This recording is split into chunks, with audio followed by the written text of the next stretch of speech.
श्री गुरु सारेखा अस्ता पाठी राखा,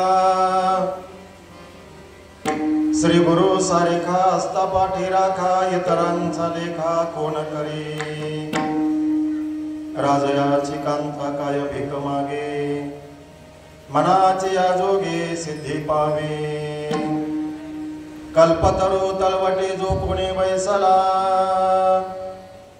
कल्पतरू तळवटे जो कोणी बैसला, काय गुणे त्याला सांगा जोजी, श्री गुरु सारेखा अस्ता पाठी राखा, इतरांचा लेखा कोण करी, ज्ञानदेव म्हणे तरलो तरलो, ज्ञानदेव म्हणे तरलो तरलो, आता उद्धरिलो गुरुकृपे, श्री गुरु सारेखा अस्ता पाठी राखा, इतरांचा लेखा कोण करे, विठाला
महायोग पीठे तटे विमरथा,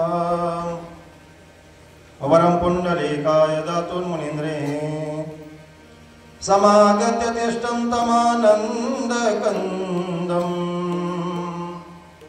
परब्रह्मलिंगम भजे पांडुरंगम, पांडुरंगा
पांडुरंगा करू प्रथम नमन दुसरे चरण संताचे यांचे कृपादाने कथेचा विस्तार बाबाचे सद्गुरू दास तुका हरि ओम ब्रह्मानंदम परमसुखदम केवलम ज्ञानमूर्ति द्वंद्वातीतं गगनसदृशं तत्त्वमशादिलक्षणम् एकं नित्यविमलमचलं सर्वधी साक्षीभूतं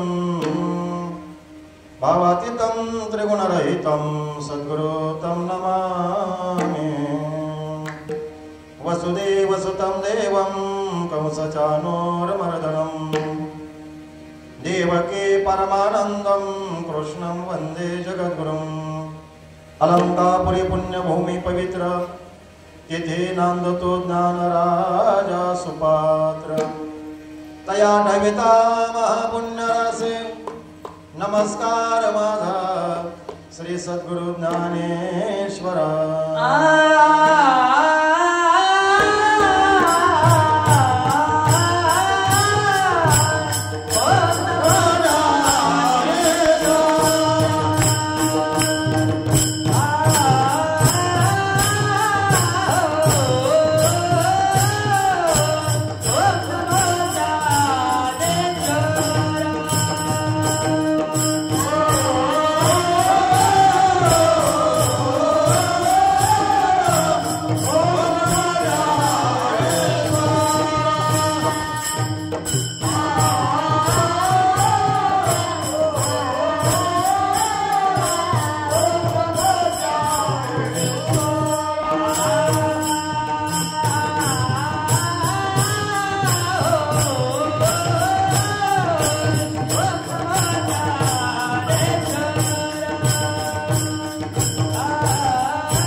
तुमचा अनुग्रह लादलो पवन झालो चराचरी मी कला कुसरे काहीच नेने बोलतो वचने अति भाविका एका जनार्दने तुमचा दास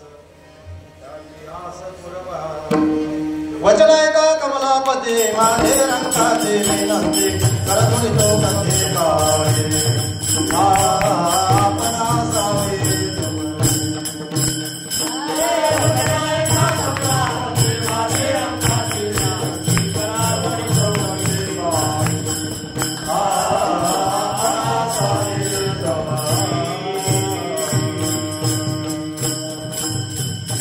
वचन ऐका कमलापती माझे कर जोडी तो कधी काळी आपण असावे जवळी श्री संताची माथा चरणावरी साष्टांग हे करी दंडवत विश्रांती पावलो सांभाळा उत्तरी वाढले अंतरी प्रेम सुख काय माझी वाणी मानेल संतासे रंजवू चित्तासे आपुलिया ध्यानमूलं गुरुमूर्ते पूजामूलं गुरुपदं मंत्रमूलं गुरुवाक्यमोक्षमूलं गुरुकृपा नमो सद्गुरु तुकया ज्ञानदीपा नमो सद्गुरु सच्चिदानंद रूपा नमो सद्गुरु भक्त कल्याण मूर्ते नमो सद्गुरु भास्करा पूर्ण कीर्ती श्री गुरु सारिखा अस्ता पाठी राखा श्री गुरु सारिखा अस्ता पाठी राखा इतरांचा लेखा कोण करी प्रस्तुत प्राप्त प्रसंगी सेवे करता दाखवलेला अभंग विश्वाचे मौली महावैष्णव ज्ञानोपराय मौली महावैष्णव ज्ञानोपरायांचा हा 4 चरणाचा आपल्या सद्गुरूंच्या विषयी अनन्यता भाव प्रकट करणारा आपल्या सद्गुरूंच्या विषयी शरणागती भाव प्रकट करणारा आपल्या सद्गुरूंच्या विषयी अशा प्रकारचा अंतःकरणातला शुद्ध भाव प्रकट करणारा हा 4 चरणाचा अभंग आजच्या या कीर्तनरूपी सेवेला विठाला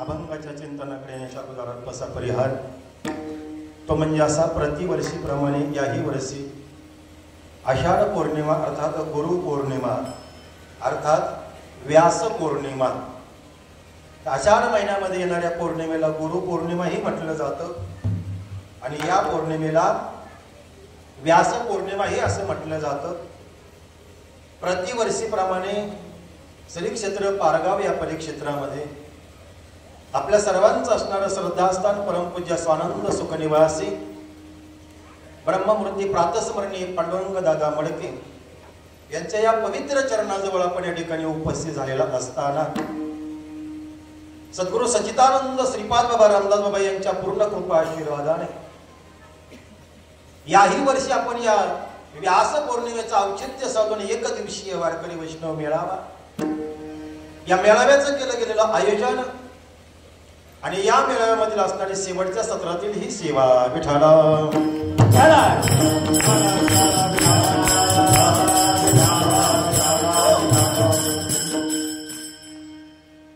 गुरु पौर्णिमा म्हटलं की आपल्या सद्गुरूंच्या विषयी आदर भाव व्यक्त करावा आपल्या सद्गुरूंच्या विषयी कुठेतरी आपण उतराई होण्याचा प्रयत्न करावा म्हणून हा पवित्र दिवस या ठिकाणी सनातन हिंदू धर्मामध्ये हा पवित्र दिवस मानला गेलेला आहे आपण गुरुचं जर महत्व सांगायला गेलं तर सर्वात प्रथम गुरु जर कोण असेल तर ते आदिनाथ भगवान आहेत म्हणजे शंकर परमात्मा आहे आदिनाथ गुरु सकळ सिद्धांचा जेवढे काही सिद्ध महात्मे तुम्हाला या मृत्यू लोकांमध्ये पाहायला मिळतात या सर्वांचं जर अधिष्ठान काय असेल तर भगवान भोले बाबा देवादिदेव महादेव तसेच सर्वांचे गुरु जर आपण पाहायला गेलं तर भगवान महाविष्णू सुद्धा आहेत भगवान दत्त महाराज सुद्धा हे सर्वांचे श्री गुरु आहेत आणि भगवान श्री हंसरूप हे सुद्धा सर्वांचे श्री गुरु आहेत ज्याची जशी परंपरा असेल तसं म्हणून भगवान महादेव सर्वाधिक आदिनाथ आहेत आदिगुरु आहेत आणि म्हणून गुरु पौर्णिमा साजरी का करावी कशा करता करावी व्यास पौर्णिमेला का नाव ठेवलं गेलं भगवान महाविष्णूचे श्रीमद भागवतामध्ये 24 अवतार वर्णन केलेले आहेत आणि त्या 24 अवतारामध्ये 17व्या क्रमांकाचा जो अवतार आहे तो व्यासदेवजींचा आहे की व्यासांचा आहे की ज्या व्यासांनी जगावरती उपकार केले 4 वेद 6 शास्त्र 18 पुराण एका वेदाचे 4 वेद करण्याचं कार्य जे ज्यांनी केलं ते भगवान शुक व्यासदेवजी आहेत पहिला एकच वेद होता पुढे चालून 6 शास्त्र झाले महाराज मग ते 6 शास्त्र त्याचाही विचार मांडला शास्त्रामध्ये. कोणता कोणता? जीवशास्त्र, रसायनशास्त्र, भौतिक शास्त्र. बरोबर असं नाही ना? 6 शास्त्र व्यासांनी पुढे केले महाराज. न्यायशास्त्र, वैशेषिक शास्त्र, सांख्यशास्त्र, योगशास्त्र, पूर्वमीमांसा आणि उत्तरमीमांसा. 18 पुराण. व्यासांचे जगावरती एवढे उपकार आहेत मायबाप. व्यासांचे या जगतावरती एवढे उपकार आहेत आणि मग त्या उपकारामधून उतराई होण्याकरता काहीतरी केलं पाहिजे म्हणून या पौर्णिमेला नाव दिलं गेलं व्यास पौर्णिमा. आषाढ महिन्यातली.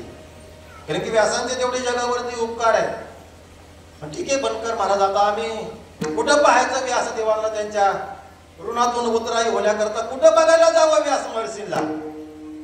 आता व्यास महर्षींना बघायला जाऊ नका. आपल्या जीवनामध्ये जे जे गुरु आलेत ना तेच आपले व्यासदेव आहेत. विठाला विठाला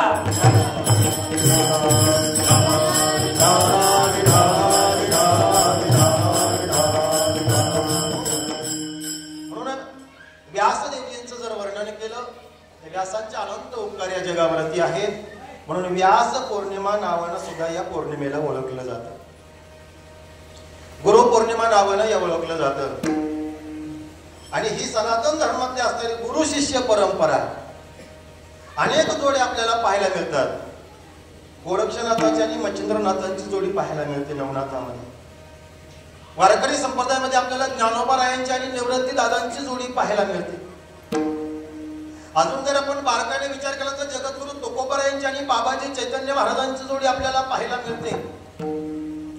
अलीकडच्या काळामध्ये जर आपण आलो तर महाराज सच्चिदानंद श्रीपाद बाबा, रामदास बाबा यांची जोडी आपल्याला पाहायला मिळते.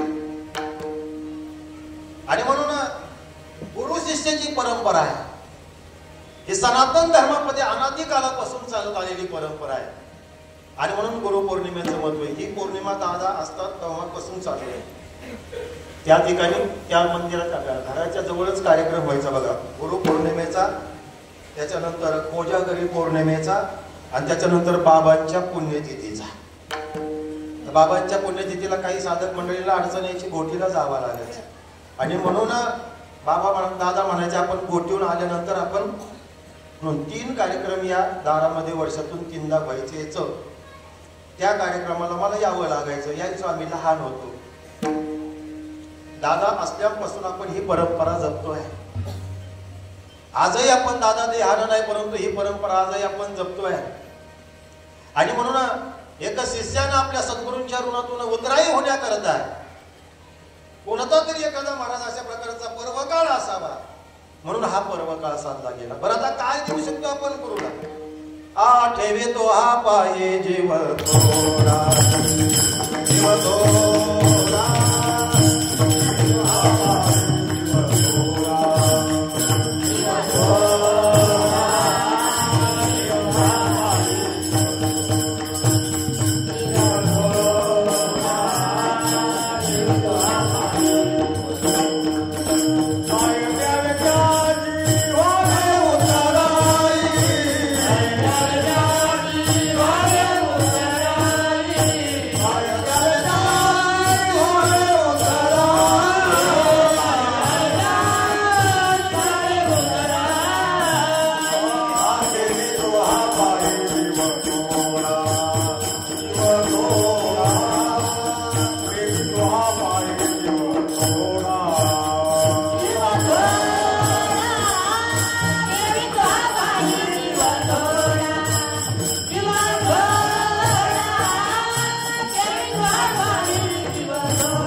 काय देऊ शकतो आपण आपल्या गुरूंना?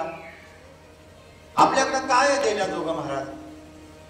काहीच नाही देण्याजोगं. तुकोबराय सांगतात ठेवे तो हा पायी जीव थोडा. अभंग ज्ञानोबरायांचा आहे. आपल्या गुरूंच्या विषयी महाराज अनन्यता भाव प्रकट करणार आहे. पहिल्या चरणामध्ये आपल्या श्री गुरूंच्या विषयी अनन्यता भाव आहे. दुसऱ्या चरणामध्ये दृष्टांत आहे. तिसऱ्या चरणामध्ये दृष्टांतच आहे. आणि 4थ्या चरणामध्ये स्वानुभूती आहे. या अभंगाचा जर आपण बारकाईने जर विचार केला तर या अभंगामध्ये 3 भाव आहेत महाराज. एक स अनन्यता म्हणजे अनन्यतेसह श्रीगुरूला वंदन केलेलं आहे. सद्रष्टांत म्हणजे दृष्टांतासह सद्गुरूंचं वर्णन केलेलं आहे. आणि स अनुभूती म्हणजे अनुभूतीसहच महत्व सांगितलेलं आहे. 3 मुद्दे. पहिल्या मुद्द्यामध्ये आपल्या गुरूंच्या विषयी अनन्यता भाव. श्री गुरु सारिखा आस्था पाठीराखा इतरांचा लेखा कोण करी. ज्ञानोबराय सांगतात मी माझ्या सद्गुरू सोडून माझ्या अंतःकरणाला दुसरा भाव प्रगट होत नाही. मी दुसऱ्याकडे मला जावंही वाटत नाही. मला कमी पडलंय असं वाटतही नाही. आणि खरं सांगतो महाराज, आपले सद्गुरूच आपले देव आहेत असं जर आपल्याला वाटत नसल तर आपण कुठंतरी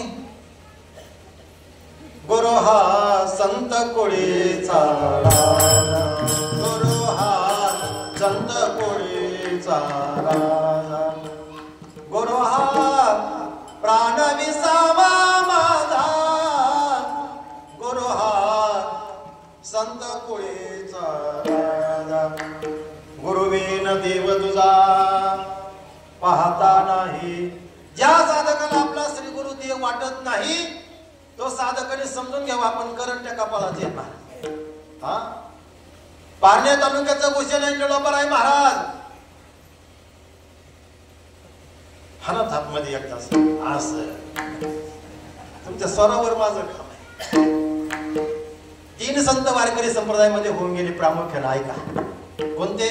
एक निळोबाराय महाराज, नंबर 2 सावता महाराज आणि नंबर 3 शांती ब्रह्म नाथ बाबा. निळोबाराय महाराज देव त्यांना भेटण्याकरता आले. सावता महाराज देव त्यांच्याकडे आले आणि नाथ बाबा देव त्यांच्याकडे आले. ऐका श्री गुरुचा महिमा, संतांचा महिमा, आपल्या सद्गुरूंचा महिमा काय आहे ऐका. निळोबाराय गेले नाही महाराज देवाकडे, देवाला यावं लागलं. सावता बाबांकडे देवाला यावं लागलं आणि नाथ बाबांकडे सुद्धा देवाला काय अधिकार असेल. ज्या सुखा कारणे देव वेडावला. ऐका नाथ बाबांच्या घरी देव आले महाराज, पण का अधिकार पाहून आले ना. 3 संत वारकरी संप्रदायामध्ये आपण आता वारीवर आलो बघा. दादांचा आपला दिंडी सोहळा जातो. आपण सर्व पंढरपूरला गेलो, पांडुरंगाच्या भेटी करता गेलो. वारी आली की महाराज सर्वांना पांडुरंगाचे वेद लागतात ऐका.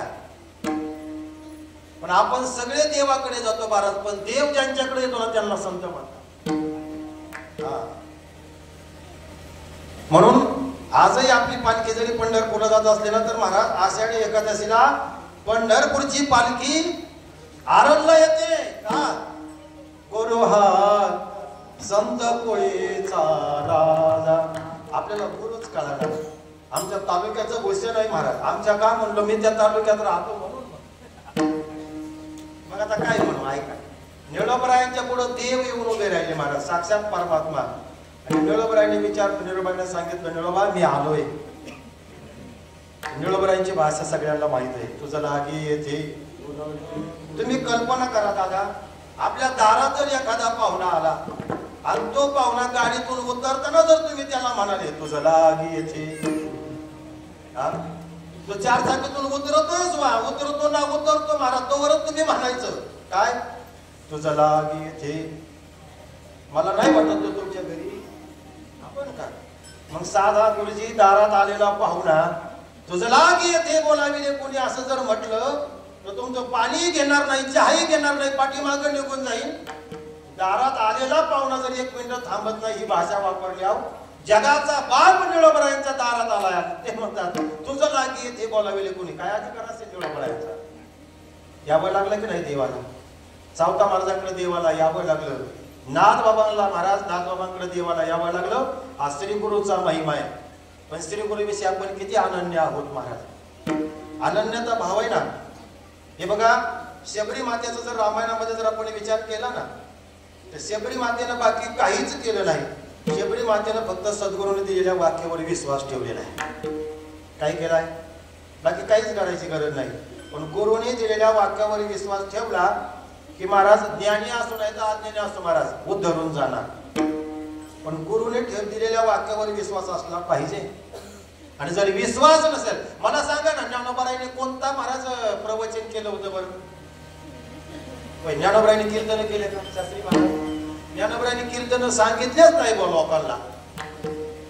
पण आता महाराष्ट्रातल्या सगळ्या कीर्तनकाराला ज्ञानोबरायांचं नाव घेतल्याशिवाय पुढे जाताच येत नाही. बघा ना, म्हणजे असं काही नाही की शास्त्री महाराज परमार्थ करण्याकरता इथं उभं राहून फेटाच बांधला पाहिजे आणि गप्पाच हाणल्या पाहिजे असं बी काही नाहीये. कीर्तन करावंच लागतं असं कोणी सांगितलं तुम्हाला? सांगणारे लय झाले म्हणून भाग सोडून द्यायला काही विचार नाही. पण परमार्थ करण्याकरता कीर्तन सांगावंच लागत नाही. परमार्थ करावी हावे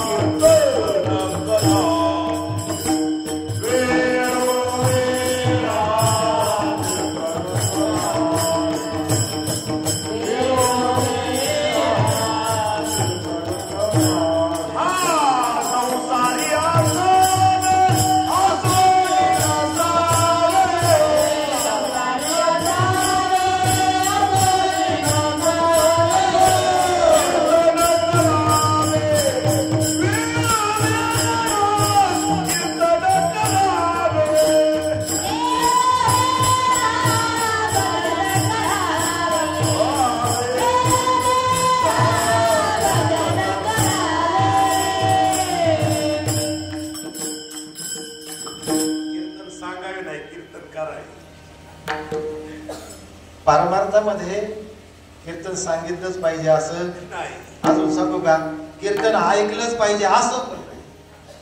आता कीर्तन ऐकलंच पाहिजे असं, प्रवचन सांगितलंच पाहिजे असं पण, आणि प्रवचन ऐकलंच पाहिजे असं पण. आता ऐका, कीर्तना प्रवचनातले विचार ज्या दिवशी जीवनात उतरतील ना त्या दिवशी हे सगळं घडत. तुका म्हणे अंगे व्हावे ते आपण तरीच महिम. कीर्तन सांगणं, प्रवचन सांगणं, कीर्तन ऐकणं, प्रवचन ऐकणं म्हणजे परमार्थ नाही.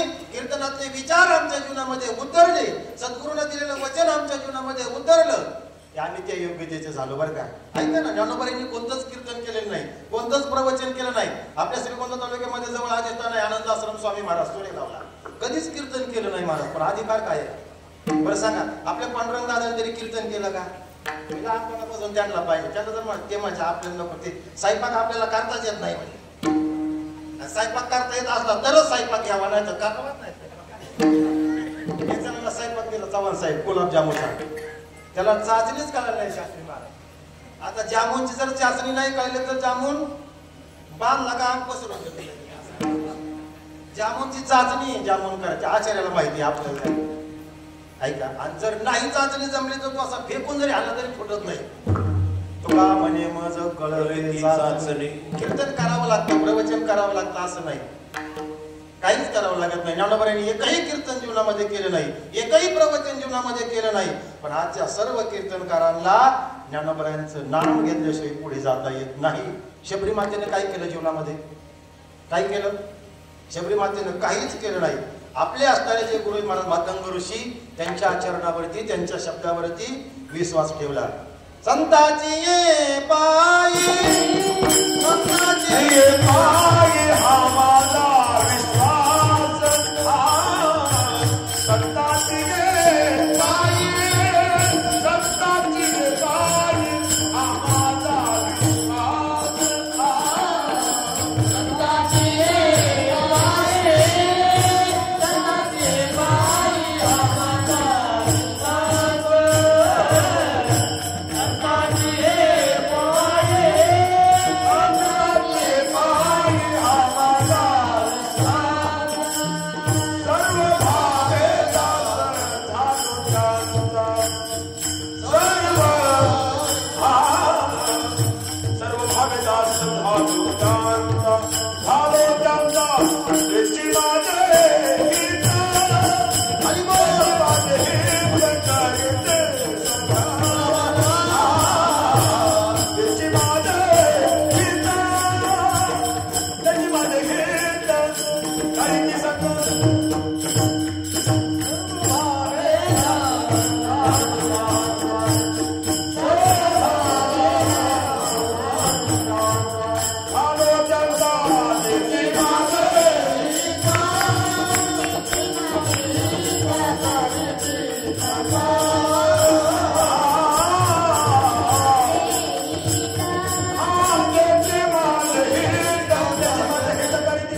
रामचंद्राची सेवा करण्याकरता, प्रभू रामचंद्राची भेट घेण्याकरता, प्रभू रामचंद्रांचा साक्षात्कार होण्याकरता आपल्या गुरुने दिलेल्या वाक्यावरती, गुरुने दिलेल्या बोधावरती विश्वास ठेवला. संतांची ये पायी हा माझा. किती विश्वास ठेवला, किती विश्वास ठेवला. हजारो वर्षे तपस्या केली महाराज. किती वर्षे? 1 वर्ष नाही, 2 वर्ष नाही, 3 वर्ष नाही, कारण की त्या काळामध्ये 1-1 लाख वर्षी लोक जगायची. म्हणून हजारो वर्ष तपश्चर्या केली. प्रभू रामचंद्रांची वाट पाहायची. दररोज सकाळी पूजा मांडायची आणि प्रभू रामचंद्र आज येतील म्हणून वाट पाहायची. जर नाही आले तर पुन्हा संध्याकाळी पूजा उचलायची आणि ती पूजा महाराज गंगेच्या काठावरती नेऊन टाकायची. असं करता करता डोंगरा एवढ्याला ढिगड लागले. कशाचे? पूजेच्या साहित्याचे. हजारो वर्ष तपश्चर्या केली, पण सद्गुरूंनी दिलेलं जे वाक्य होतं त्याच्यावर परिपूर्ण काय होता? मातांग ऋषींनी सांगितलं होतं, एक जीवनामध्ये, एक दिवस असा तुझ्या जीवनामध्ये येईल की प्रभू रामचंद्र तुझ्या दरवाजामध्ये. आपला किती विश्वास आहे? आपल्याला 2-3 दिवस जर हिशोबात नाही बसलं तर मग आपल्या गुरुचं काय खरं आहे बा? हजारो वर्ष तपश्चर्या वाट बघायला कोणला वेळ आहे महाराज? आपल्याला लवकर अवस्था जरी नाही झाला त्याच्यामध्ये तुम्ही त्यांच्याकडून अनुग्रहातला म्हणून तसं झाला.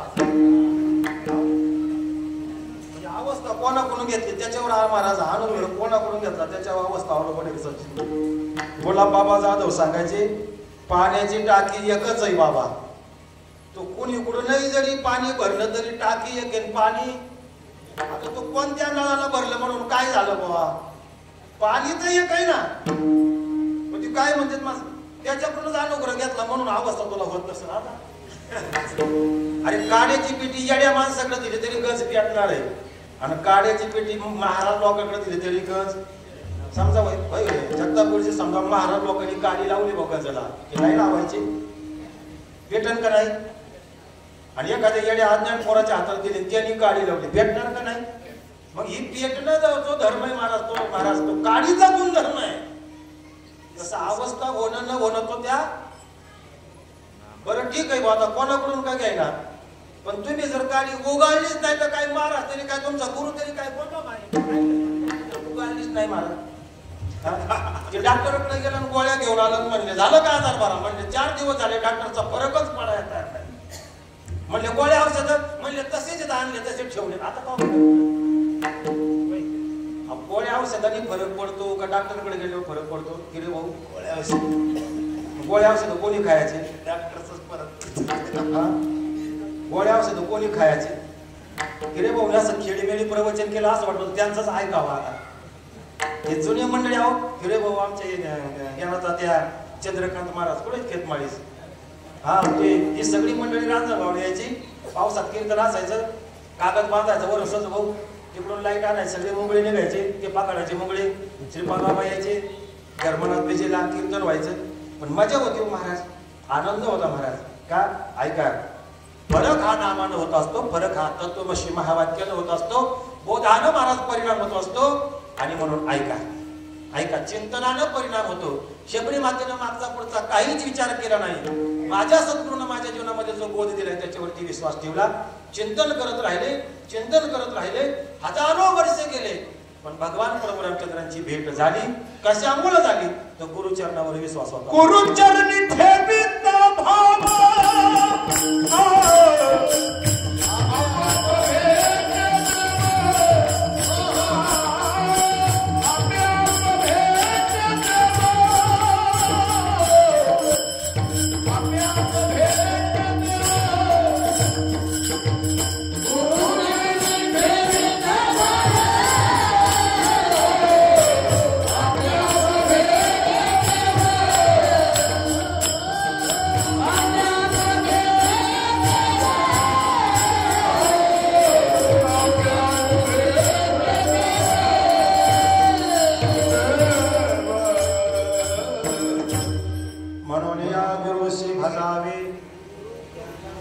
ध्यानासी गुरुचरणी ठेविता भाव आपे आप भेटे देव. किती गुरुवर विश्वास आहे शबरी मातेचा महाराज? गुरुचरणावर किती विश्वास आहे? माऊली ज्ञानोबरायांच्या अभंगाच्या पहिल्या चरणामध्ये माऊली ज्ञानोबराय आपल्या निवृत्ती दादांच्या विषयी अनन्यता भाव सांगतात. श्री गुरु साडिका असता नवनाथ ग्रंथ ज्यांनी वाचलाय त्यांनी नीट ऐका. नवनाथ ग्रंथामध्ये रस्त्यानं चालत असताना मच्छिंद्रनाथाला भूक लागली आणि गोरक्षाला सांगितलं गावामध्ये जा आणि आपल्याला काय घेऊन या, माधुकरी. मागण्याकरता गेले गोरक्षनाथ महाराज. गुरु शिष्याची जोड आहे महाराज, ऐक नाही. गेल्यानंतर ज्या घरामध्ये गेले ना त्या घरामध्ये सुंदर बेत होता आणि वडे पण बनवलेले होते. घेतले महाराज, मागितलं. आल्यानंतर आपल्या श्री गुरूंना मच्छिंद्रनाथाला भोजनही घातलं. मच्छिंद्रनाथ महाराजांनी एक इच्छा प्रकट केली, गोरक्षा स्वयंपाक सुंदर झाला होता, जेवण सुंदर झालं, पण वड्याची अपेक्षा अपूर्ण राहिली. पुन्हा काय खावा वाटत येत. गोरक्षनाथांनी सांगितलं आता जातो ना आणायला. पुन्हा गेले माघारी गेल्यानंतर जिथं गेले पुन्हा तिथंच गेले आणि पुन्हा सांगितलं अजून वडे करता का माझ्या गुरु करता. ती ताई पण कडक स्वभावाचीच होती. तिनं सांगितलं गुरुच्या नावाखाली तू नको खिसे भरायचं काम करू. कोणला पाहिजे वडे म्हणजे माझ्या गुरुला पाहिजे म्हणजे हा गुरुला पाहिजे. एवढा गुरुचा भक्त आहे का म्हणले हो आहे ना. एवढा अनन्य भक्त आहे का म्हणले आहे. काय करू शकतो गुरु करता, काही पण करू शकतो, काही पण. समजा कल्पना करा आपल्या गुरुने समजा आपल्याला नेहमी इस्टेट मागितली बनावं, नाही मागणार नाहीच या मंडपात कोणी ऐका, मागणार नाही. पण तुम्ही काय करता, देणार असलं तर आजच माझ्या नावावर करून द्या. नाही देणार काय करणार तो गुरु करता काय देणार गोरक्षा.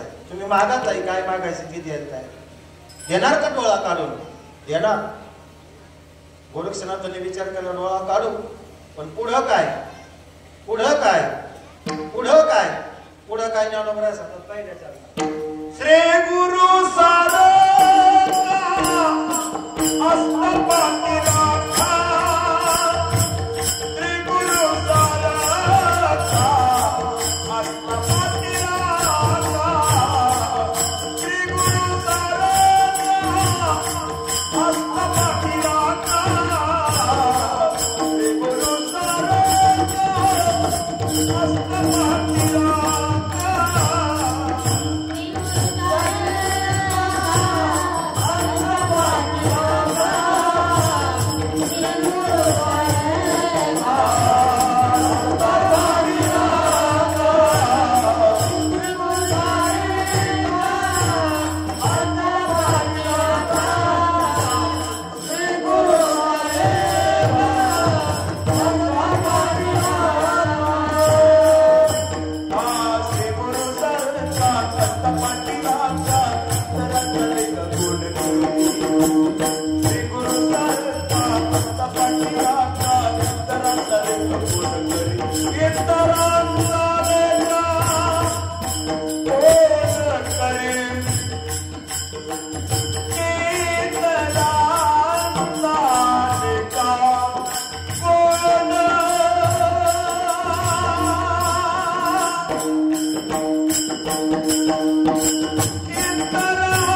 मच्छिंद्रनाथाचं भोजनही झालं महाराज.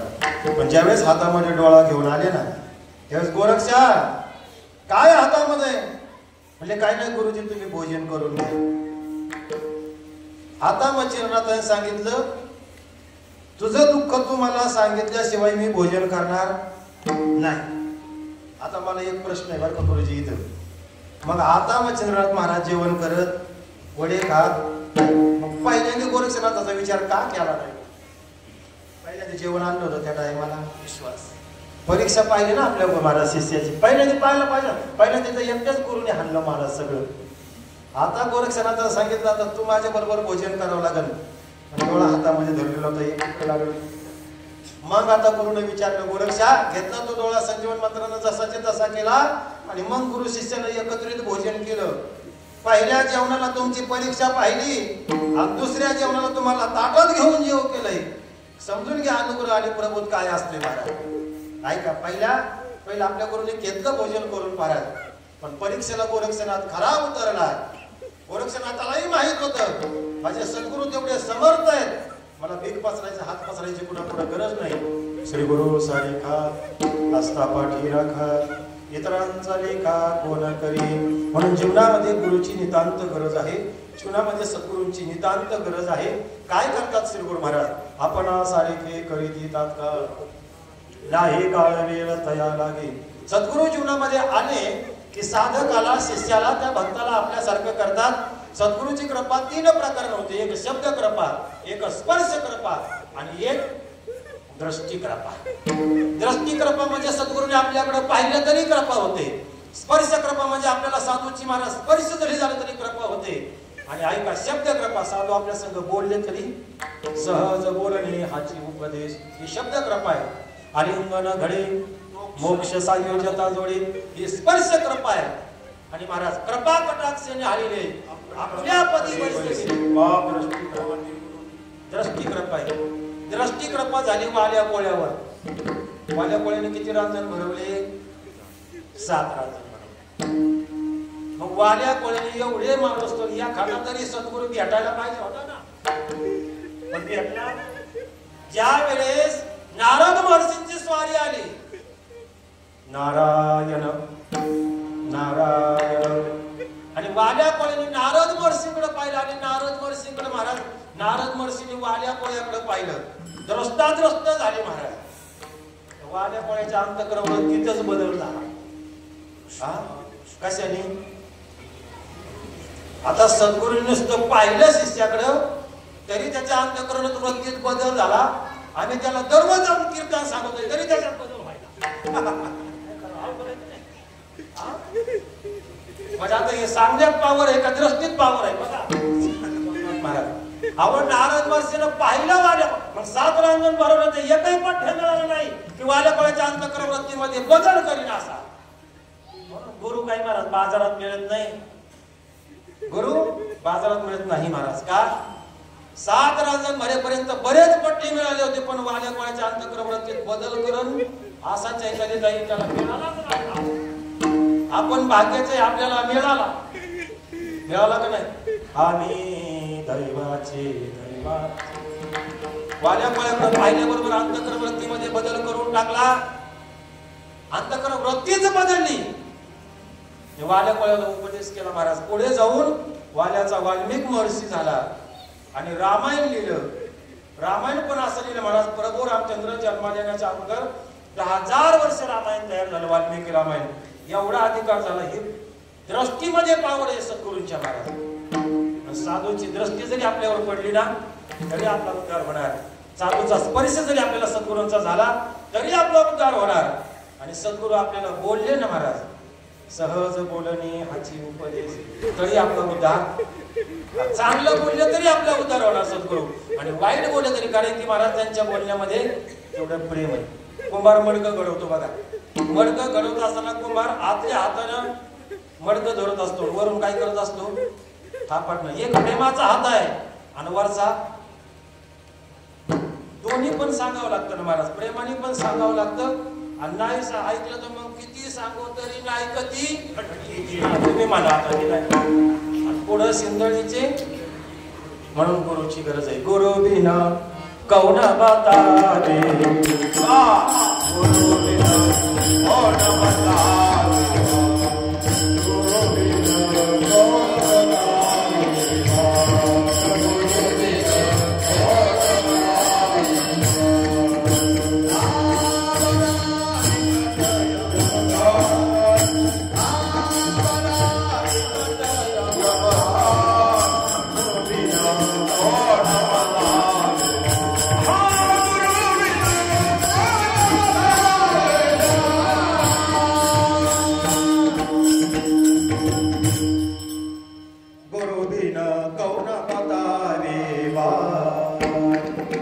जीवनामध्ये श्रीगुरूची किती नितांत गरज आहे महाराज. कबीर महाराज सांगतात या भवरूपी सागरामधून तरुण जर जायचं असेल तर गुरु बिन कौन बतावे बाट बडा विकट यमघाट गुरु बिन कौन बतावे बाट. गुरु जीवनामध्ये मिळाले, गुरुने आपल्याला उपदेश केला, त्या उपदेशाचं महाराज त्या नामाचं चिंतन करायचं. आता आपल्याला जो उपदेश दिलाय, आपल्याला जो बोध दिलाय, आपल्याला जे नाम दिलंय त्या नामाचा परिणाम आहे. होतो की नाही नामाने परिणाम? बर का, बाबांच्या काळामध्ये आपला एक साधक होता संजीव, मुंबईला, ओंकार नाव होतं त्यांचं. तो शास्त्रज्ञ होता. काय हा वैज्ञानिक शास्त्रज्ञ होता तो. त्यांनी सूत्रच तयार केलं होतं महाराज, राम प्लस नाम इज इक्वल टू परिणाम. रामाच्या नामाचा त्यालाच नाम म्हणतात महाराज की ज्यानं परिणाम होतो त्याला. राम प्लस नाम इज इक्वल टू परिणाम. तो शास्त्रज्ञच होता महाराज. मग नामानं काय होतं महाराज? नामानं काय होत नाही ते विचारा. नाम जपले वाल्मिकाने वाल्मिक, काय होत नाही नामानं? नाम तुझे रे, नामानं दगडाला पानं फुटतोय महाराज. आपल्याला अवस्था होत नाही. का बरं होत नाही? आपणच महाराज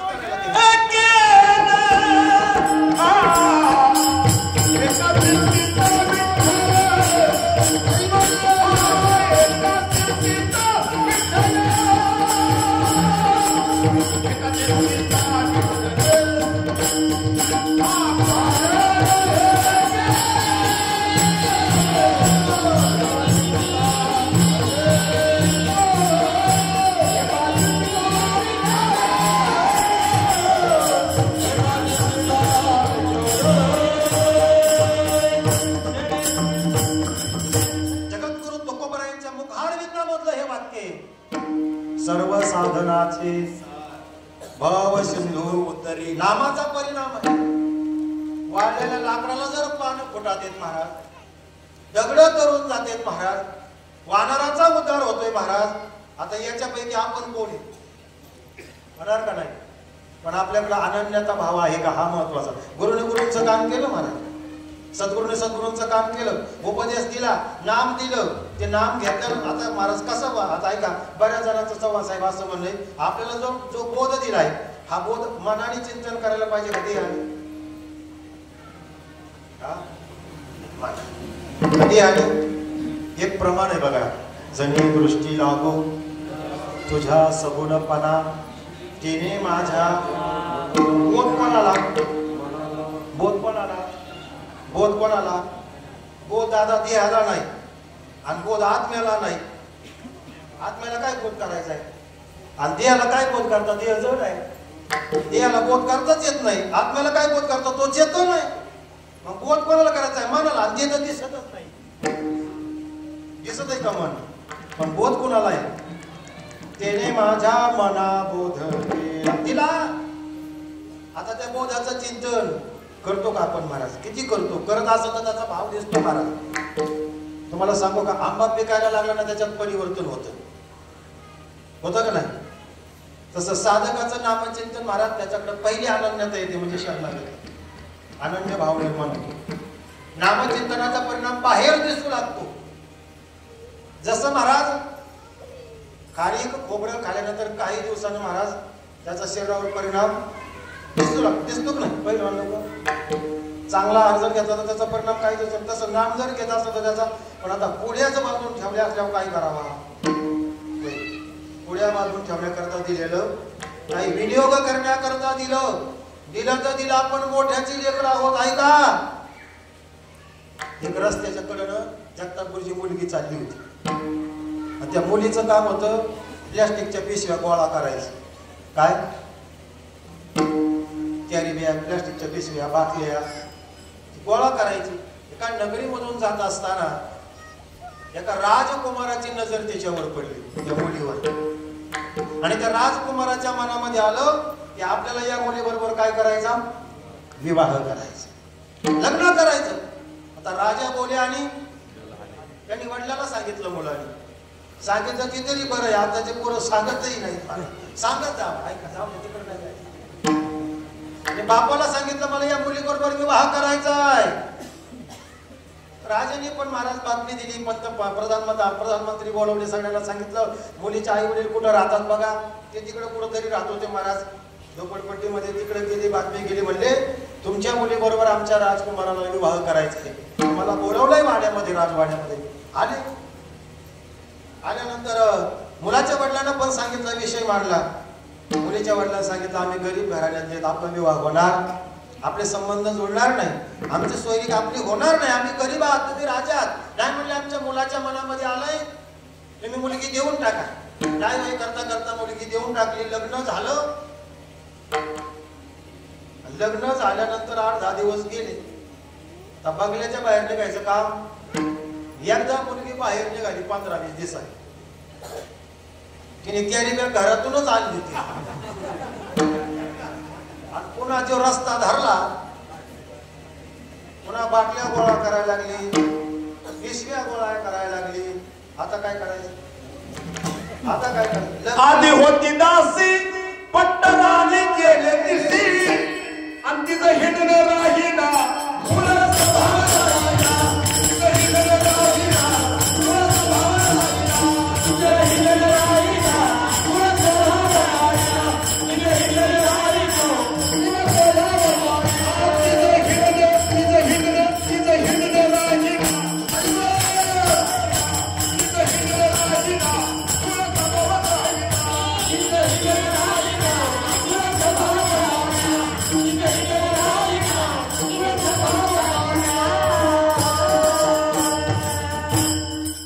आधी होता वाघ्या, त्याचा येळकोट राहिना. दासी होती की नाही महाराज, सुंदर पद होते साळुंकेताईने बनवले. सद्गुरु सेवा दे मज देवा, येणे सार्थक जन्माचे, जडल्या ठाई मग भय नाही, केल्या मागल्या कर्माचे. आदासी असता राणे झाले, पदर लागला रायाचा, सद्गुरूने उंच बसविले हात पुढेना. मग आता तू राजाची कोण झाली, धर्मपत्नी झाली. आता भीक मागू नको, आता पिशव्या गोळा करू नको. त्याचंच वर्णन ज्ञानोबराने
राजयाची कांता काय भेक मागे. आपण आता सद्गुरूचे दास झालोय आणि दास होऊन जर आपण पुन्हा भीक मागत असेल तर आपला कमीपणा नाही, आपल्या कोणाचा कमीपणा आहे तो आपल्या सद्गुरूचा कमीपणा आहे. आणि आपल्या बापाचं नाव माते जावं असं वाटत का? आणि वाटत असेल तर त्या पोराला काय करावं बा? म्हणून आपल्यावर फार मोठी जबाबदारी महाराज. आपल्या संप्रदायाचं नाव, आपल्या श्री गुरुचं नाव, जेणेकरून महाराज त्या नावाला धक्का लागणार नाही, आपलं असं आचरण असावं.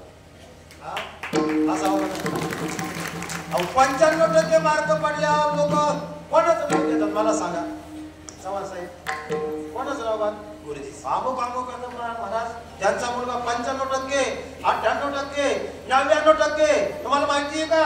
सकाराम पाटलाचा मुलगा 98% पास. कोणाचं नाव आलं? बापाचं नाव. कोणाचं? गुरुजीचं तर येतच ना, बापाचं नाव पुढे येतं. आणि त्याच पोराने जर गावात गाडी उडवायला सुरुवात केली महाराज, चौकात चौकात तलवार घेऊन पळायला लागला. सकाराम पाटील माहिती आहे का तुम्हाला? तो ठाकाराम पाटलाचा पोऱ्या काय करतोय? कोणाचं नाव मातीत चाललं? आता ही जबाबदारी कोणावर? 4 कीर्तन कमी सांगायचे बुवा, पण आपल्या गुरुला धक्का लागणार असं वागायचं नाही. कोणी विचारलं पाहिजे कोणाचा चला? श्रीपाद बाबाचा आहे. हा, कोणी विचारलं कोणाचा आहे? पण दादाचा आहे. विचारलं पाहिजे लोकांनी हा कोणाचा आहे. आपण सांगण्याच्या अगोदर त्यांनी विचारलं पाहिजे. हे आपल्या चरणातून महाराज. मला सांगा, ज्या शाळेत चांगले विद्यार्थी आहेत महाराज, ती शाळा चांगली का ज्या शाळेत लय विद्यार्थी ती शाळा? ज्या आता सर आहे तिथं बसलेले, ज्या शाळेमध्ये 95%, 98%, 99%, 92% पाडणारे विद्यार्थी ती शाळा चांगली का ज्या शाळेमध्ये 4000 विद्यार्थी ती शाळा चांगली? गांधारीचं गाजपान किती होतं? 100 होतं ना. आणि पांडव किती होते? पण 98 मध्ये 95 मध्ये. आणि एकच जन्माला येऊन महाराज आपल्याकडे, पण तो असं छत्रपती झाला पाहिजे, स्वामी विवेकानंद सारखा झाला पाहिजे, जगाने विचारलं पाहिजे कोणाचा आहे. असं वाचन आपलं आचरण ठेवायचं महाराज. आपलंच कीर्तन काय महाराज? कीर्तन झालं का? कसं काय करायचं? आणि तोच कीर्तन काय व्यासपीठ उभा राहिला हिरवे भाऊ, इहत आदत में सुटलं पाहिजे. इहत आदत में सुटायला तर इहत आदत में का सुटायचं? तंबाखू मागून आले का इहत आदत में मागून आले शास्त्री. आता इथं शास्त्री महाराज आहेत, मला नाही बोलता येत. हा, इहत आदत में अगोदर आहे का तंबाखू अगोदर आहे? मग मागून आलेली तंबाखू सुटायला तर अनादी काळात व्याकरण बोलायचं नाही बा. विठाला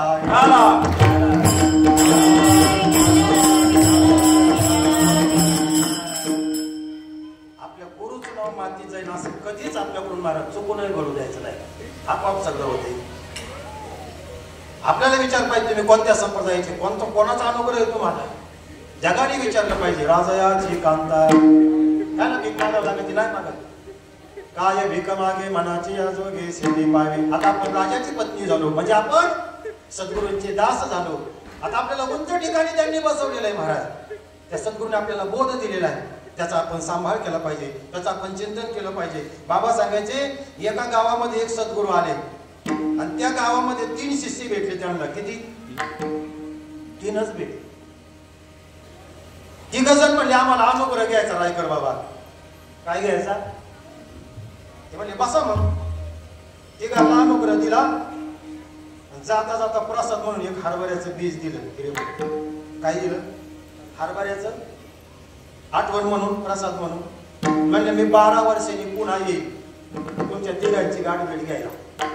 तवर हे काय करा, तवर हे काय करा, तवर याचा जोर म्हणून नाही ना, तवर हे जपून ठेवा. 3 बीज दिलं महाराज, तिघांनाही दिलं. अनुग्रह केला आणि प्रसाद देऊन निघून गेले गुरुवर्य. एक जण घरी जात होता, रस्त्यातच एक जण त्याला भेटला. म्हणला कुठून आले? आले ते गुरुजी, घेतलाय अनुग्रह दिलाय त्यांनी प्रसाद. काय नादी लागला तो त्यांच्या? असं कुठं असतंय का? कोणाच्या नादी लागत? अजून दातातलं निघालंय का तुझ्या? झाला नाही मला तरी लागला काय प्रवचन सांगायला? आम्ही 60-60 वर्ष 50-50 वर्ष पार करतो, अजून प्रवचन करता येईना. तुला काल अनुग्रह दिला ना, आज लगे व्यासपीठ झाला काय कीर्तन का? काय खरंय त्या प्रसादाचं? याला वाटलं आपलंच काही चुकलं का काय करून दिलं टाकायचं असं नाही जमत बरं का. किती अनन्यता किती आपल्याकडे महाराज आपल्या सद्गुरूंच्या विषयी आपल्याकडं अनन्यता भाव किती आहे ते दिलेली टाकून आणलेली वस्तू महाराज दुसरा गावातून येत होता त्याला घरच्यांनी सांगितलं काय आणलंय म्हणलं यो प्रसाद दिलाय माझ्या गुरुनी मला नाही माहिती ते म्हणले एक काम करा उद्या सोनाराकडे जा सोन्याची डबी करून आणा आणि त्या डबीमध्ये हा प्रसाद ठेवा देवाड्यावर ठेवा दररोज याची काय करी जा दुसऱ्याने त्याची पूजा केली सोन्याच्या डबीमध्ये ठेवून 12 वर्षाचा वंश तिसरा पट्ट्या म्हणला याचं काय करावं बा पण तो जातीवंतच नाम झालं बघा महाराज हा ते म्हणलं हे असं नाही जमायचं याला आपण जमिनीत लावू म्हणून ती एवढी धडपड झाली नाही याची आम्हा करणे काम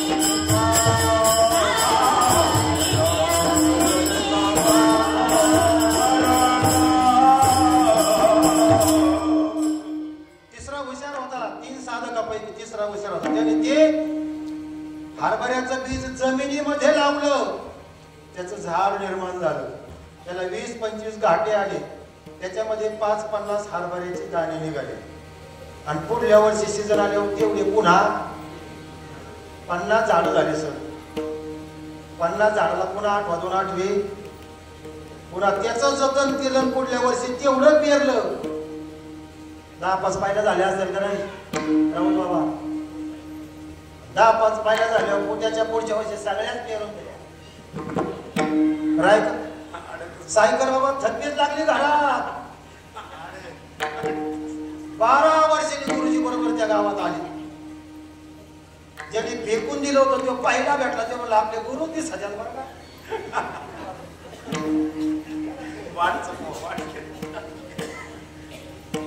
काहींची गुरुची 12 महिने गाठ नाही मी नेहमी उदाहरण सांगत असतो आज मी सांगतो वेळ कमी महाराज मोबाईलचा जमाना आहे कशाचा मोबाईलचा मला सांगा आता माझ्या खिशातच नाही देऊ म्हणा मी ठेवलंय गाडी ह्या मोबाईलला जर तुम्ही मला सांगा तुम्ही जर कार्ड एखाद्या कंपनीचं जर टाकलं नाही तर काय कामाचा मोबाईल आहे सांगा बरं माझे गुरुबंधू सगळे माझ्या मित्राने मुंबईला साहेब एक मोबाईल घेतला त्यांनी दुसऱ्याच्या मोबाईलवरून फोन केला बनकर महाराज या मुंबईला आले तर कधी तर आम्हाला नंबर तर दिला का ते मला अजून कार्डच नाही टाकलं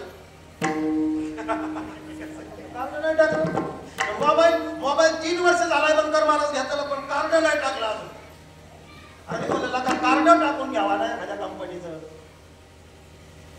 ते म्हणलं काय करायचं कार्डाची काय गरज आहे तो मोबाईल बरा आहे म्हणलं मग काय करतो त्या आता मला तुम्ही सांगा हे सगळे इंटरनेटच्या युगातली माणसं आहेत महाराज मोबाईलच्या जमान्यामध्ये ज्या मोबाईलला कार्ड नाही तो मोबाईल काय कामाचा आहे तुम्ही सांगा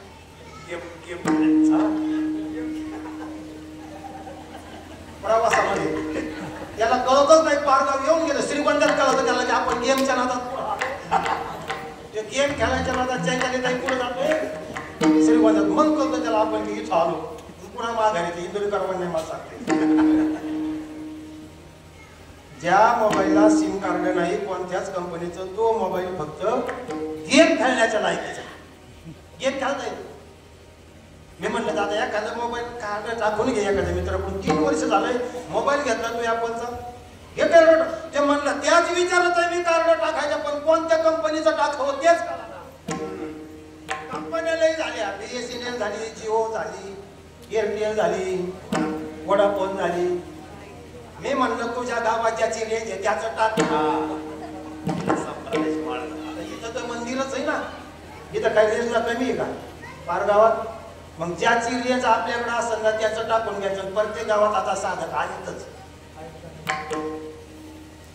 ते म्हणलं टाकलं असतं. बरं टाकलं बी कार्ड महाराज, नुसतं कार्ड टाकून जमतं का? हे कार्ड टाकून घ्यावं लागतं. हे बघा असं कार्ड टाका. एखादं हुकाडी चोकाडीचं गिऱ्हाईक असेल बिगर कार्डाचं तर बघा याला सिम कार्ड म्हणतात.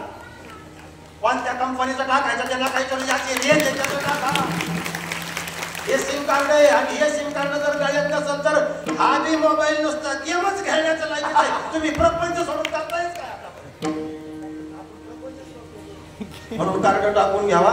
कार्ड टाकून घेतल्यानंतर पुढं त्यांनी बॅलन्स मध्ये राहावा, नाही ते मिस कॉल नको. कार्ड टाकून घेतलं आपल्या गुरुकडून दिलंय दादाने आपल्याला कार्ड. मग आता बॅलन्स मध्ये राहा. बॅलन्स म्हणजे काय? पारगावच्या स्टँडला जे आले असं नाही. बॅलन्स जाऊ द्यायचा नाही म्हणजे बॅलन्स सांभाळायचा. बॅलन्स झिरो होऊ द्यायचा नाही म्हणजे आपलं आचरण, आपली वागणूक, आपलं सगळ्यांमध्ये वागणं. बाबांचे महत्वाचं ताई आणि भाऊ आपलं आचरण शुद्ध ठेवणं म्हणजे आपल्या साधकाचं बॅलन्स आहे. बॅलन्स पण आहे बुवा, पण काय नाही रेंजच नाही. आता तो दिंडीला नाही, दादांच्या वैष्णव मेळाव्याला नाही, प्रकट दिनाला नाही, कोजागिरी पौर्णिमेला नाही, गोटीला नाही, कुठंच नाही महाराज. तो कायम आउट ऑफ कव्हरेजच, आउट ऑफ कव्हरेजच घेतला बरं का आम्ही अनुग्रह. पण कोणत्याच कार्यक्रमाला ना वर्षात एखाद्या बी आता काय करावं. म्हणून त्या मोबाईलनी कशामध्ये राहावं?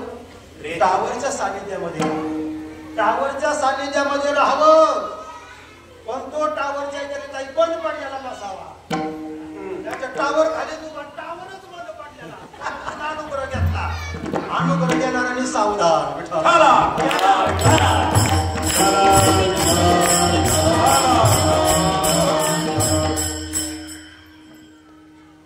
जाऊ द्या. 2-4 दिवसातून का होईना त्या मोबाईलला चार्जरकडे जावं लागतं. किती दिवसातून शास्त्री महाराज? लय वापरणारे असले तर एका दिवसात जावं लागतं. कमी वापरणारे असले तर चव्हाण साहेब 2-4 दिवसातून त्या मोबाईलला कोणाकडे जावं लागतं? आणि जर भेटलं तू चार्जरकडे गेला नाही तर तू एक दिवस स्विच ऑफ झाला म्हणून समजून कुठंच दिसणार नाही. मग कीर्तनाला नाही, प्रवचनाला नाही, मग घरीच घाटा घालणार. म्हणून त्या मोबाईलने 4-2 दिवसातून सुद्धा आपल्या सद्गुरूला फोन केला पाहिजे.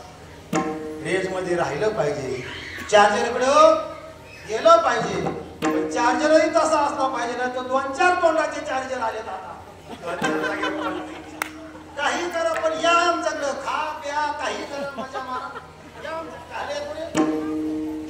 2-4 तोंडाचे चार्जर नको म्हणून कंपनीने व्यवस्था केली मोबाईल बरोबर चार्जर. मोबाईल बरोबरच घे यालाच नाव. पण आपल्याला सवय लागली 2-4 खेकड्यावर तोंडाचे तिकडं डोकं. त्याचा आपल्यापेक्षा बरं आहे का इकडं समाधान. एकाच पिनाच्या चॅनलला नटकून राहा तू, मग बरं होईल ना. म्हणून तुला कंपनीने 1 पिनाचा दिलाय ना. पण हे प्रवासात ते शेजाऱ्याला म्हणतोय आहे का चॅनल? ते मग आहे आपल्याकडे पण 4 तोंडाचा आहे. ते 4 तोंडात ते नकोच प्रवास. 4 तोंडाचं तुम्ही जर लावलं ना तर तुमच्या मोबाईलचा घोटाळा होण्याची शक्यता आहे. म्हणून याच्यावर राहा, एकावर आणून राहा. एक नामधारी. प्रवचनामध्ये सांगितलं आमच्या, मला वाटतं तुम्हाला सांगितलं, बाकी सब दुकानदार. एवढं करूनही जरी बरोबर असले ना तुम्ही चार्जरच्या सानिध्यात जरी असले तरी अनुग्रह केलं 2-3 वर्षांनी संजू भाऊ त्या मोबाईलला बरेच ग्रुप ऍड होत्या. आमका ग्रुप, टामका ग्रुप, आमका. ते लोड वाढत वाढत वाढत ते एक दिवशी होतं. ते म्हणतात आपल्याला दिलेलं बरोबर आहे का? मग ते सांगायचं ते बरं आहे का? मग तुम्ही एवढा मोठा शब्द होते मग त्यांचं तरी काही खोटं आहे का? आणि मग ते एवढा दिवस पहिले एवढे ग्रुप मानल्यावर त्याचं डोकं होतं. आता मोबाईल हँग झाल्यावर काय करावं? पुन्हा बरं आता मला सांगा, सॉफ्टवेअर मारताना उघड्या मारिते बंदिस्त. उघड्यामुळे तर व्हायरस होत ना. उघड्यामुळे जमत नाही ना.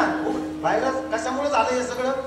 मग ते म्हणतो हा ना इकडं आपल्याकडे आतमध्ये येतो सगळं एसी असते, काचाचं वगैरे सगळं. 10-5 मिनिटांमध्ये सॉफ्टवेअर. मग ते म्हणतो हे काय याला सॉफ्टवेअर मारलं का पहिलं गावाळ सगळं जाऊ दे. पहिलं गावाळ हे पहिलं गावाळ आपल्या डोक्यात जास्त झालंय म्हणून तर ह्यान झालो ना आपण. याचा ऐक त्याचा ऐक त्याचा ऐक, मग याच्या नेमकं लक्षातच येत नाही की नेमका आपला गुरु कोणता बो याच्यातला. म्हणून मोबाईल लक्षात घ्यायचं, पुन्हा सॉफ्टवेअर मारायला मग पुन्हा मंदिरात आणावं लागतो. आणि इथं सॉफ्टवेअर आणून मारला की मोबाईल पुन्हा पहिल्या वेळी चालायला. मोबाईल बाबा सांगायचे तुम्हाला काहीच झालेलं नाही, फक्त काड्याची पेटी साधलेले, दुसऱ्याच्या चुलीवर जायचं आणि शेपून आणायची, बारा काड्या उघडणार.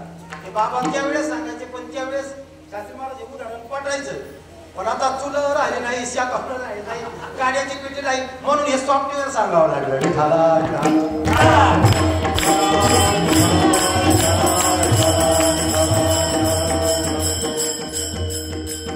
तिसऱ्या प्रकारचा जो साधक होता ना, तिसऱ्या प्रकारचा इथं आलो आपण, त्याने त्या हरभऱ्याचं बीज पुढे लावलं. हे हो, एवढ्या मोठ्या थप्प्या लागल्या. 12 वर्षांनी सद्गुरू आले आणि सद्गुरूने विचारलं, पहिलं तर गेलता यांच्या बाहेर.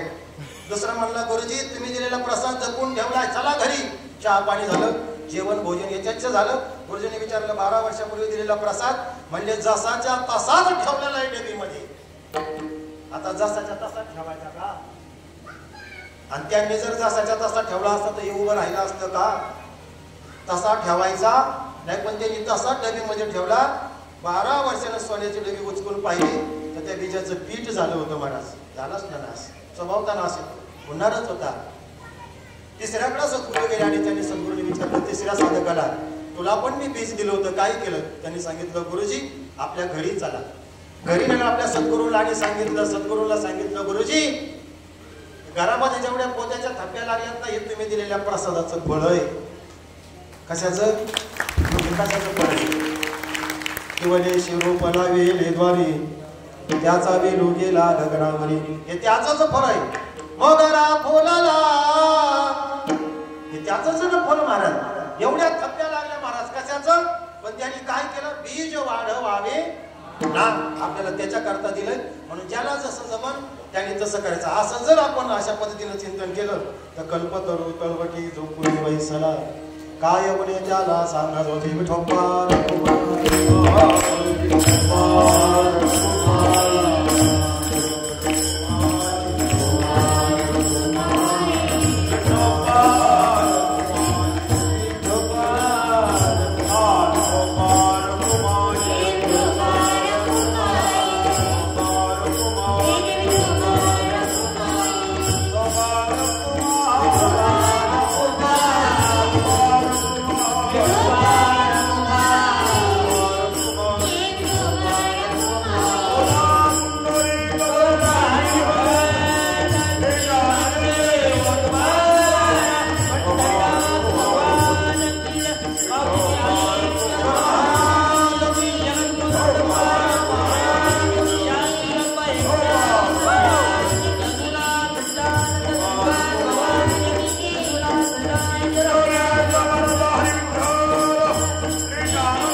इतरांचा लेखा कोण करी, राजयाचे कांता काय भेक मागे, मनाची आजोगे सिद्धी पावे. आपण सर्वजण श्रीगुरूचे दास आहोत, आपण सर्वजण सद्गुरु पुत्र आहोत महाराज. आपण सर्वजण भाग्यवान आहोत. आणि ऐका, आपण जर सद्गुरूला शरण गेलो, अनन्यतेनं शरण गेलो, तर पहिल्या चरणामध्ये निवृत्ती दादांच्या विषयी अनन्य भाव ज्ञानोबरायांनी सांगितला. श्री गुरु सारिका आस्था पाठी राखा हा अनन्यता भाव. दुसऱ्या चरणामध्ये दृष्टांत दिला, तिसऱ्या चरणामध्ये दृष्टांत दिला. आणि आता ऐका, फक्त 5-7 मिनिटं राहिले आपल्याकडं. पण आपल्याला महाप्रसाद घ्यायचा आहे. 4 ते 6 होतं, तर 4 ते 6:15. ऐका, संपला वेळ.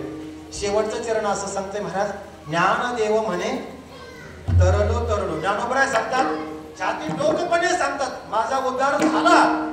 पण ऐका, आता बारकाईने ऐका, माझा जो उद्धार झालाय तो माझ्या सामर्थ्यानं झालेला नाही.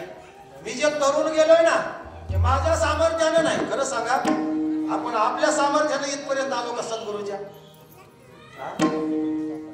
जर श्रीपाद बाबा सारखा, पांडुरंगारा सारखा महात्मा जर जीवनामध्ये मिळाला नसता, तर बनकर माझा या व्यासपीठापर्यंत येत आला असतो का? माणूस आला असतं? नसताना आलं. कोणामुळे आपण इथं आहे? म्हणून जगामध्ये किती पण मोठे व्हा, एक वाक्य ऐका, जगामध्ये तुम्ही किती पण मोठे व्हा, पण तुम्ही तुमच्या सद्गुरूपेक्षा कधीच मोठे होणार नाही आणि घोटा येणार नाही. हा प्रयत्नही करू नका. ज्यांनी आपल्या गुरुला बाजूला ठेवून वेगळं दुकान मांडण्याचा प्रयत्न केलाय ना, त्याचा कार्यक्रमच झालाय. म्हणून लक्षात ठेवा, आपल्या सद्गुरूला धरून राहा, आपल्या वेलाला धरून राहा, तरच मेळ बसतोय महाराज. हंस ब्रह्मा मातरी दत्त नारायण लक्ष्मण बलभीम सखायानंद शांतामाई बंड बाबा केरो बाबा श्रीपाद बाबा रामदास बाबा पांडुरंग दादा. वेगळं दुकान मांडलं की घोटाळा झाला. म्हणून आपल्या उद्धाराची जबाबदारी आपल्यावर. असं तुम्हाला वाटतं का आपल्यावर आहे? आणि असं तुम्हाला वाटतं का माफी मागून बोलतो आपल्या सामर्थ्याने आपला उद्धार होईल? होऊ शकत नाही. अहो, तेवढे आपण लायकीचेच नाही आपल्या सामर्थ्याने उद्धार व्हायला. आपण तेवढे लायकीचेच नाही. ऐका, शबरी मातेची ज्यावेळेस मुलाखत घेतली, त्यावेळेस शबरी मातेनं सांगितलं, माझा उद्धार माझ्या साधनेनं नाही झाला, माझ्या केलेल्या गुरु कृपेनं झाला. माझ्या गुरुनी माझ्यावर कृपा केली आणि म्हणून माझा उद्धार झालाय. नाही तर माझं काय सामर्थ्य आहे माझा उद्धार करून घेण्याचा? जे सर्व भावे मजला भजले, त्याला आईला धडीच सरले माया जाळ. गुरु कृपा झाले थोर, आला आनंदाला पोर, तोची भाग्यवान नर, तोची भाग्यवान नर, ज्याचे स्थिरावले अंतर. माझं काय सामर्थ्य आहे? माझं काय आणि माझं काय योगदान आहे उद्धार होण्याचं? माझा उद्धार माझ्या सामर्थ्याने होऊ शकत नाही. ज्ञानोबराय सांगतात, माझा जो उद्धार झालाय तो माझ्या निवृत्ती दादाच्या कृपेने झालाय. म्हणून गुरुला सोडून कोणतंही कार्य करायचं नाही. ऐका, सद्गुरूला सोडून कोणतंही कार्य करायचं नाही. ऐका, तुम्हाला थोडं सांगतो, बापाची जर महाराज आश्रय सोडून पोरगं थोडं बाजूला गेलं तर त्याचे हाल सुरू होत असते, हालापेष्ट सुरू होत असते. म्हणून बापाच्या आश्रयाने राहावं महाराज. आपण सर्व सद्गुरूचे पुत्र आहोत, आपण सद्गुरूचे दास आहोत. जगे आईचा बाप भावा. आपल्या सर्वांचं अधिष्ठान सच्चिदानंद श्रीपाद बाबा रामदास बाबा पांडुरंग दादा आहे. आज किती मोठे व्हा, कितीही मोठे व्हा.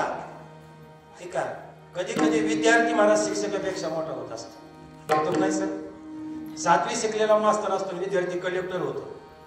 मग त्या विद्यार्थ्याने असं नाही म्हणायचं मी कलेक्टर झालोय आणि माझे गुरुजी 7वी शिकलेले. असं बावलाटपणाचं लक्षण कधीच करायचं नाही. तो कलेक्टर जरी झाला ना, तर 7वी शिकलेला गुरुजी आजही तुला वंदनीय.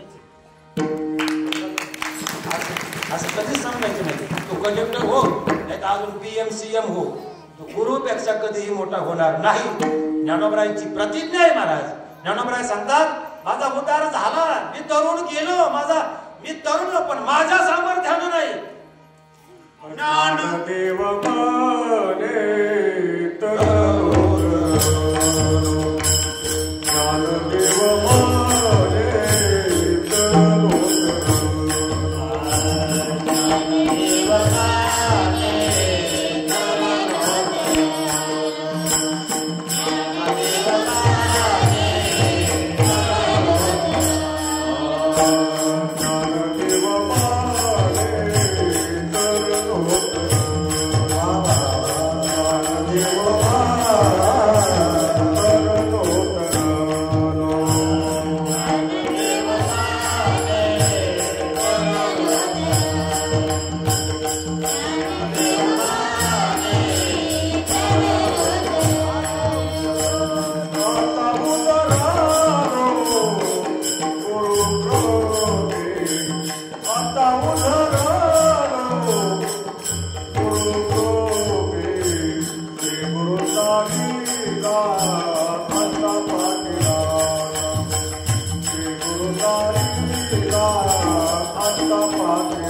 राजयाची कांता काय भेक मागे मनाची याजोगी सिद्धी पावी कल्पतरू तलवटी जो कोणी बैसला काय होई त्याला संगा जोजी ज्ञानदेव म्हणे तरलो तरलो आता उद्धरलो गुरुकृपे श्री गुरु सारिका असता पाठी राखा इतरांचा लेखा कोण करी यथामती येथ अवकाश या व्यास पौर्णिमेच्या निमित्तानं श्री गुरु पौर्णिमेच्या निमित्तानं आषाढ पौर्णिमेच्या निमित्तानं प्रतिवर्षीप्रमाणे सद्गुरू पांडुरंग दादा मडके यांच्या समाधी मंदिरावरती हा चालत असलेला भव्य दिव्य उत्सव आणि या उत्सवाचं सांगतेचं कीर्तन माझ्यासारख्या लेकराकडे आपण दिलं.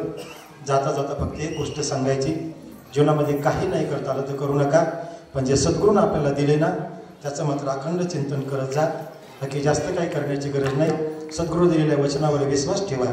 कारण की ज्ञानोबरायांचं म्हणणं असं आहे की माझा उद्धार माझ्या स्वसामर्थ्यानं झाला नाही तर माझ्या निवृत्त दादाच्या कृपेनं झाला. आता उद्धारलो गुरु कृपे, माझ्या सद्गुरूंच्या कृपेनं माझा उद्धार झालाय. आपल्याला सुद्धा आपले सद्गुरू समर्थ आहे.